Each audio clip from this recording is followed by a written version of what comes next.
Understanding the anatomy and physiology of children.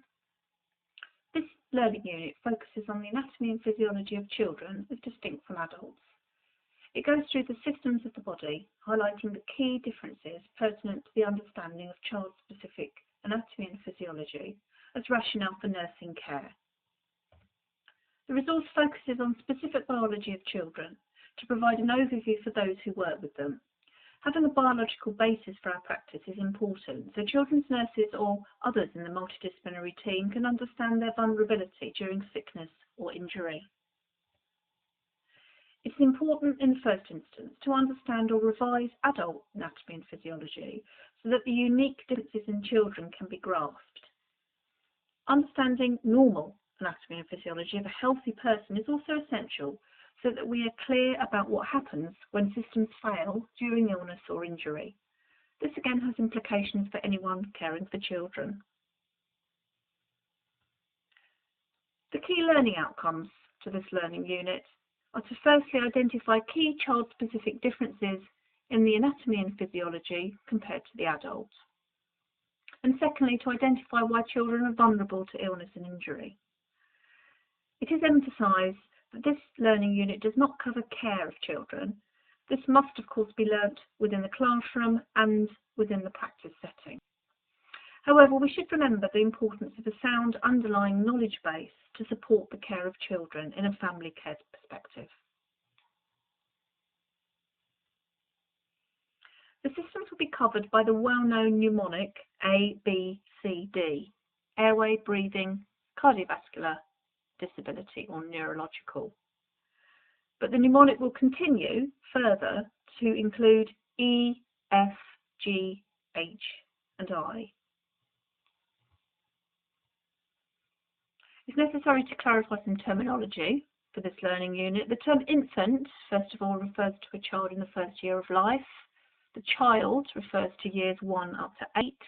An older child is over 8 years old, and an adolescent is 11 years old and over. The term compromise refers to impairment by disease, toxicity or injury. Also of note is that neonatal specific differences are not covered in this resource, although there are of course many similarities between neonatal and infant features. The unique differences in neonates as compared to older children and adults can be explored in a separate resource via the link shown here. In addition, resource links for further reading are at the end of this resource. You'll also find Appendix 1 and 2 that can be referred to for normal vital sign ranges in children at different ages.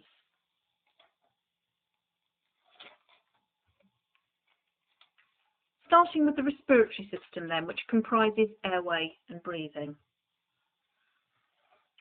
The child's airway, particularly in infancy, is shorter and narrower than the older child and adult. As children grow, the airway becomes more caudal, meaning towards the lower part of the body, as the cervical spine lengthens in childhood. Having a small airway means there is an increased risk of airway obstruction from foreign bodies, and a small amount of swelling or edema can result in relatively increased reduction in airway diameter than would occur in an adult airway. Infants are obligatory nose breathers for the first 4 to 6 months, so care must be taken not to block the nasal passages. The diaphragm is the main respiratory muscle, and the accessory muscles contribute much less to the overall work of breathing in infants as compared to older children and adults. There are also less fatigue-resistant fibres in the respiratory muscles of a child, meaning that they can tire much easier and quicker. Infants have relatively large tongues, smaller oral cavities, and enlarged tonsils potentially in the first year or so of life. This means that, of course, if enlarged, they can contribute significantly to airway obstruction. The ribs and the chest are much more cartilaginous, meaning they're softer and more flexible. This makes them more vulnerable to collapse and obstruction than an adult airway. It also explains the significant intercostal retraction that can occur during respiratory distress. The ribs also of a child are more horizontally positioned than an adult's, which move more upwards and outwards. This means chest expansion is not so easy, particularly in times of respiratory distress for an infant and child. The shape of a child's airway is more cone-shaped up to the first 8 years of age, whereas in an adult it's much more cylindrical. The narrowest part of an infant airway in the first 8 years of life is in the subglottic area, i.e. underneath the epiglottis and larynx. Children have relatively larger heads compared with the body size, particularly the occiput, the back of the head, is relatively large. This means care must be taken in relation to airway positioning. In addition, the larynx and the epiglottis are positioned much higher in children in the first 8 years of life, becoming lower as they get much older. Again, this has implications to airway management and airway positioning. In the infant, the airway should be in the neutral position, and after a year of life, it's a slight extension in the sniffing position, compared with an adult whose airway is positioned with complete chin lift and extension. Finally, infants and children have a much higher respiratory rate than adults. This picture shows two arrows. One on the left-hand side is showing the diaphragm, the main respiratory muscle. The arrow on the right-hand side is just highlighting the alveolar sacs of the respiratory airways within the lungs. This is where surfactant is produced for good airway compliance. This shows the upper airway, including the epiglottis and the larynx, which we've said is positioned much higher in an infant and child in the first 8 years of life. Number 1 shows the pharynx at the top. 2 is the epiglottis that closes over the airway during food ingestion. And 3 is the larynx or voice box.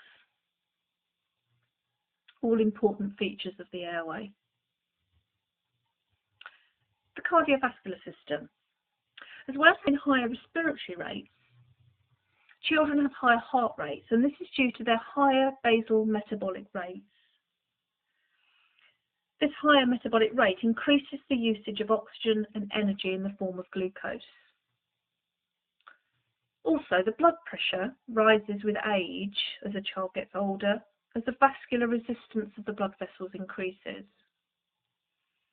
Infants and children also have a much higher blood volume per kilogram of weight. However, their absolute circulating volume, of course, is much lower, meaning they're much more prone to hypovolemia following excessive blood loss or repetitive blood sampling. And finally, the hemoglobin changes within the first 6 months of life. From birth, fetal hemoglobin is broken down, and over the first 6 months of life changes as adult hemoglobin is starting to be produced. The neurological system.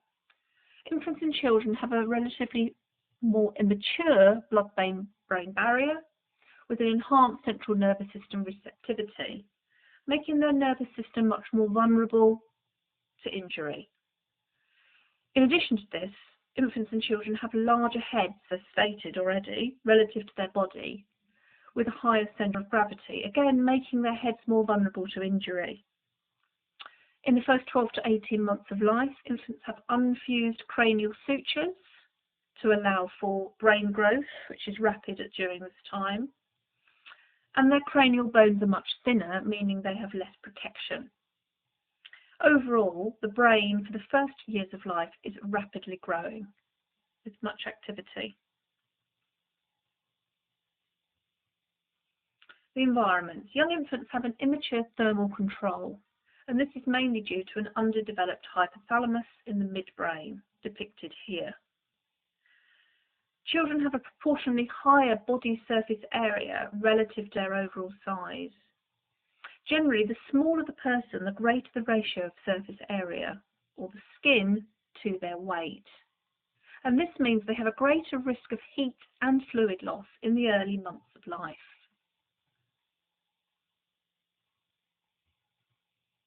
Following on from this is fluid balance. As stated, the proportionally larger body surface area leads to an increased risk of heat and fluid loss throughout the skin, meaning that children are much more vulnerable to dehydration. As well as this is the greater proportion of body water and extracellular fluid in the infant and child compared to intracellular fluid, again making children more prone to dehydration and fluid loss. The kidneys as well have a reduced tubular filtration ability within the renal tubules, really for the first 2 years of life. And if infants and children require intravenous fluids, this is potentially more difficult to obtain due to smaller blood vessels and increased subcutaneous fat, making cannulation much more difficult. This picture here depicts the nephron, where the arrow is within the renal tubule. The glomerulus at the top, which filtrates the blood to form the glomerular filtrate, which then becomes urine as the filtrate passes through the nephron and into the collecting duct. This is the part of the kidney that's immature in young children within the first 2 years of life. The gastrointestinal system. Children overall have shorter esophaguses and intestines than adults. The abdominal wall is also relatively thin, with less muscle and less subcutaneous fat, meaning there's less protection to the abdominal contents.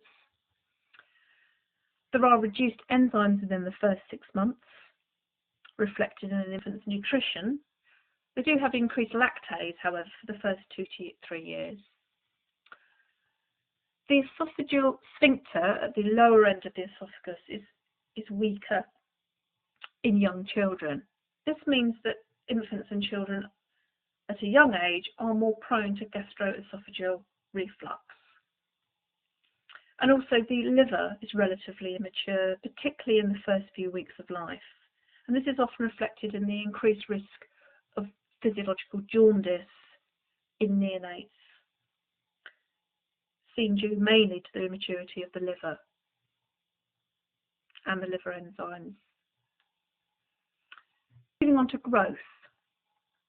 Growth plates that are situated in long bones don't fuse until children reach skeletal maturity, and this is after puberty. There is much rapid growth occurring, particularly in the first few years, and then again, particularly during puberty, when growth spurts are apparent.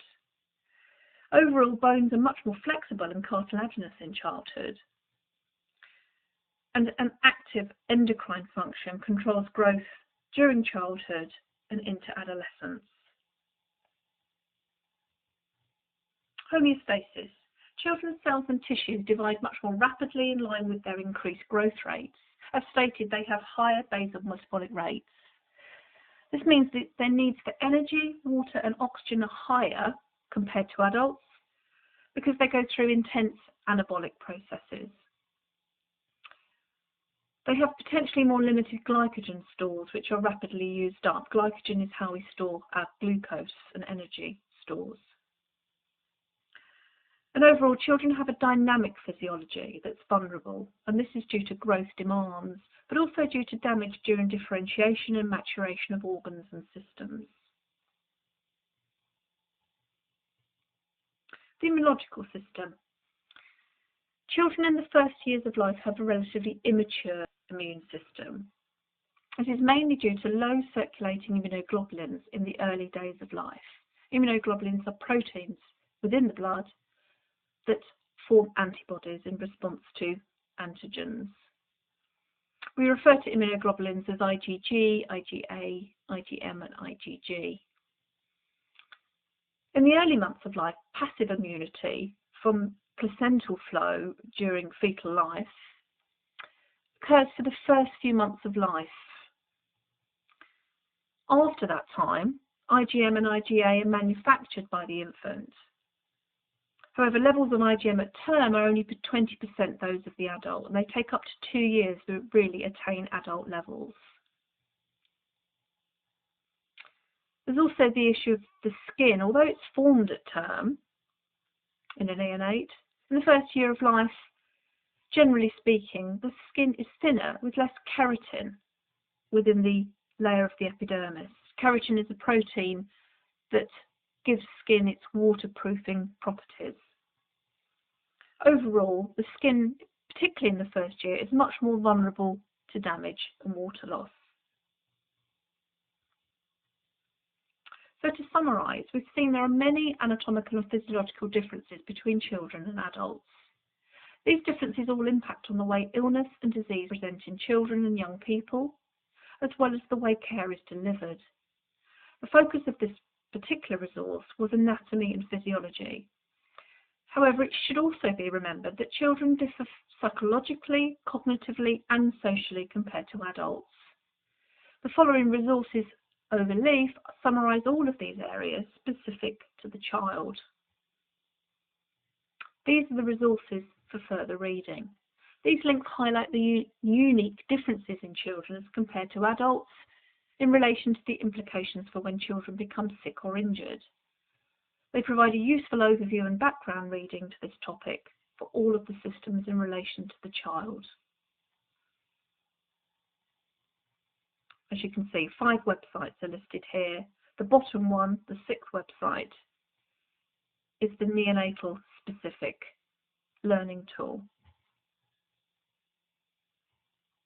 Appendix 1 highlights normal paediatric vital signs by age group. There's 2 resources here. One is shown in the table, and you can link through to another one in the bottom link.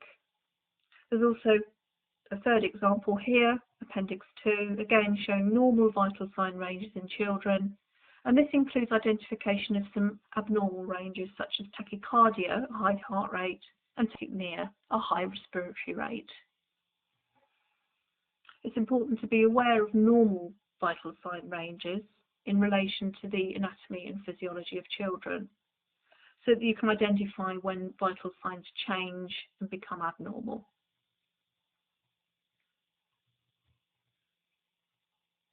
Finally, having worked through this unit and accessed the recommended reading, you should now be able to identify the main anatomical and physiological differences in the child compared to the adult. But what does this mean for the child who becomes unwell or injured? In other words, what are the implications of this child-specific biology? You can now turn to this and learn about this aspect by completing the quiz in the follow-on unit, Anatomy and Physiology of the Sick Child Test of Knowledge. Best of luck. The information in this resource has been adapted from the websites and resources listed previously. Any information or questions about the resource to Julia Petty, University of Hertfordshire at j.petty@herts.ac.uk.